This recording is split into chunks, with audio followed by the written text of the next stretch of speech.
रक्षा मंत्री राजनाथ सिंह आज रूस की 3 दिन की यात्रा पर रवाना हो गए, जहां वो दूसरे विश्व युद्ध में जर्मनी पर सोवियत विजय की 75वीं वर्षगांठ के अवसर पर एक भव्य सैन्य परेड में भाग लेंगे। ये सैन्य परेड मॉस्को में आयोजित होगी।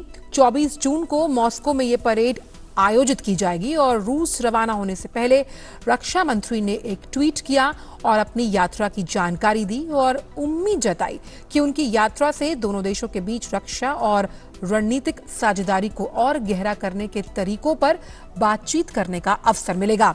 रक्षा मंत्री ने कहा कि वे मॉस्को में 75वें विजय दिवस परेड में शामिल होंगे।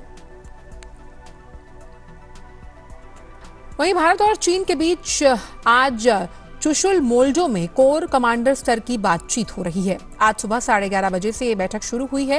ये पहली बार है जब कोर कमांडर स्तर की वार्ता एलएसी में चुशुल मोल्डो सीमा पर हो रही है।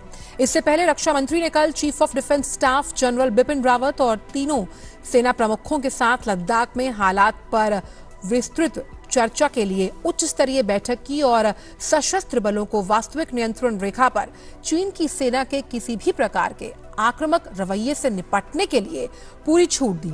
सीमा विवाद के मद्देनजर सुरक्षा बलों को पूर्वी लद्दाख और अन्य सेक्टर में चीन के किसी भी दुस्साहस का मुंहतोड़ जवाब देने के लिए पूरी तरह से तैयार रहने के लिए कहा गया।